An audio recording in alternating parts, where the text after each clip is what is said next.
Bom, vamos direto ao ponto. Hoje a gente vai fazer uma análise detalhada para desvendar as atualizações fresquinhas do Ministério da Saúde sobre os protocolos de diabetes tipo 2 no SUS. Vamos falar também de um projeto piloto novinho em folha e super crucial de transição de insulina. O diabetes, como a gente sabe bem, é um desafio monumental de saúde pública, então entender essas mudanças estruturais é simplesmente fundamental para quem acompanha de perto a evolução do cuidado crônico no nosso país.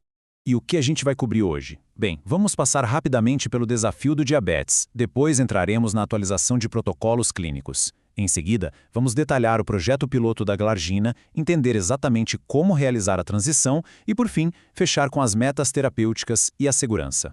Certo. Parte 1. O desafio do diabetes e a magnitude do problema.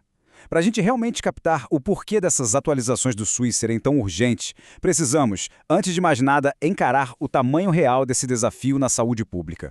Olha esse número, 26 milhões. 26 milhões de brasileiros já têm diagnóstico de diabetes. Isso é quase 13% de toda a população do país.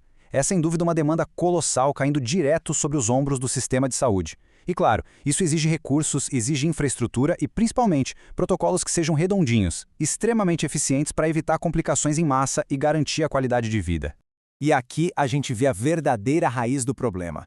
Esse número assustador não para de crescer, muito por conta de fatores de risco que são super comuns hoje em dia. Estamos falando do sobrepeso e da obesidade. Sabe aquele IMC acima de 25? Tem também o envelhecimento natural da população com mais de 35 anos, o peso do histórico familiar, além da síndrome metabólica e do sedentarismo. É literalmente uma tempestade perfeita, uma combinação complexa que pede uma resposta rápida e moderna. Avançando para a parte 2. Atualização de protocolos clínicos. Novas diretrizes SUS. Com essa crise escalando rápido, o Ministério da Saúde não ficou parado e respondeu oficialmente com diretrizes clínicas atualizadas para padronizar e melhorar o atendimento em todo o território nacional. Como a gente pode ver através dessa portaria número 13, lá de fevereiro de 2026, o governo tomou uma atitude decisiva. O objetivo central? Atualizar o protocolo clínico e as diretrizes terapêuticas para o diabetes mellitus tipo 2 em todo o SUS.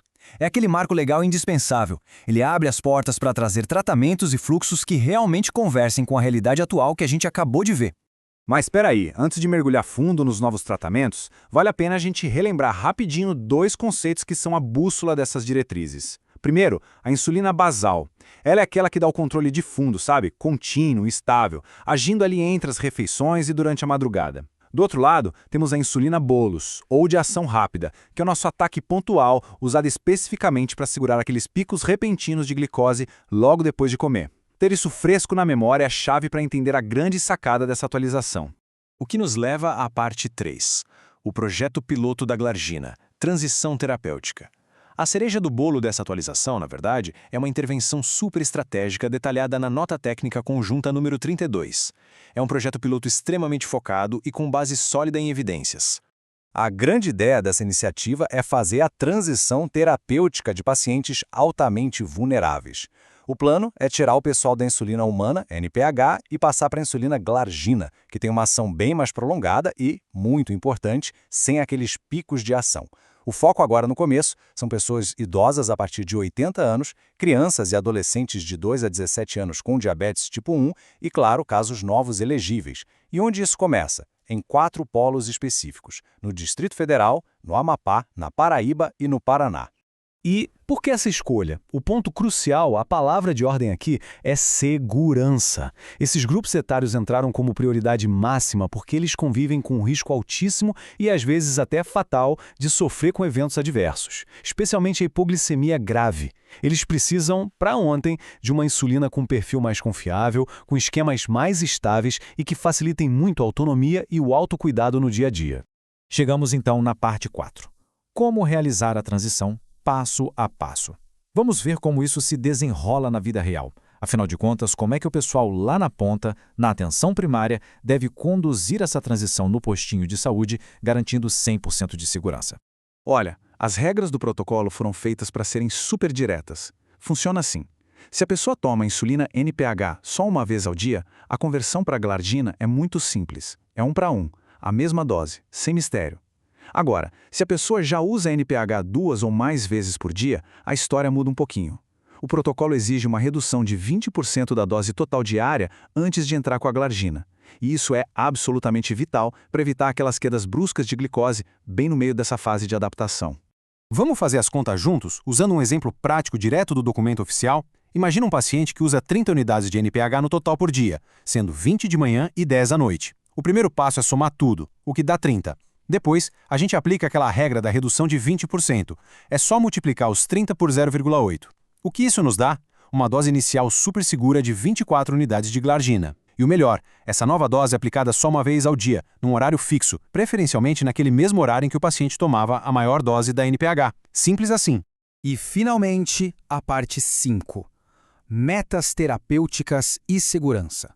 Alvos terapêuticos. Porque, convenhamos, acertar a dose de transição é só o começo do processo, não é verdade? Garantir que o tratamento continue seguro e funcionando lá na frente exige um acompanhamento que seja impecável e totalmente individualizado. A grande sacada aqui é que o modelo tamanho único não funciona e pode dar muito errado. É por isso que as diretrizes trouxeram metas de hemoglobina glicada muito bem desenhadas de acordo com o perfil clínico. Se for uma pessoa idosa saudável, a meta é abaixo de 7,5%. Agora, se for uma pessoa idosa com a saúde um pouco mais fragilizada, a meta fica mais flexível, ali por volta dos 8%. Para aquele paciente idoso muito comprometido, talvez com demência grave ou em cuidados paliativos, a gente para de perseguir um número mágico e o foco passa a ser puramente evitar sintomas chatos de hiper ou hipoglicemia. Já para a garotada, crianças e adolescentes, aí sim a rédea é mais curta, com a meta de ficar abaixo dos 7%. Além de refinar esses alvos, tem um detalhe de segurança interessantíssimo. As equipes da atenção primária precisam ficar de olhos bem abertos para um quadro super arriscado que a gente chama de superbasalização. Como eles vão saber disso? Seguindo alguns critérios de alerta bem objetivos.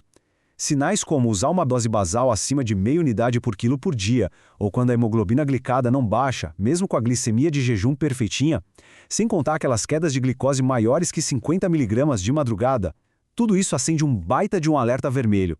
É o corpo dizendo que tem insulina basal sobrando e que é hora de reavaliar o esquema imediatamente para não colocar o paciente em risco. Voltando àquela escala impressionante que a gente viu no começo, com 26 milhões de diagnósticos, eu queria deixar uma pergunta no ar para a gente pensar. Como é que essa mudança de rota, trazendo insulinas bem mais modernas e seguras, junto com redes de monitoramento super personalizadas, vai transformar de vez o futuro e o manejo do diabetes no Brasil? As bases científicas e práticas para esse salto gigante estão claríssimas nesses novos protocolos do SUS. E com certeza, a gente vai continuar acompanhando de muito perto o desenrolar e o impacto dessa verdadeira revolução no cuidado primário.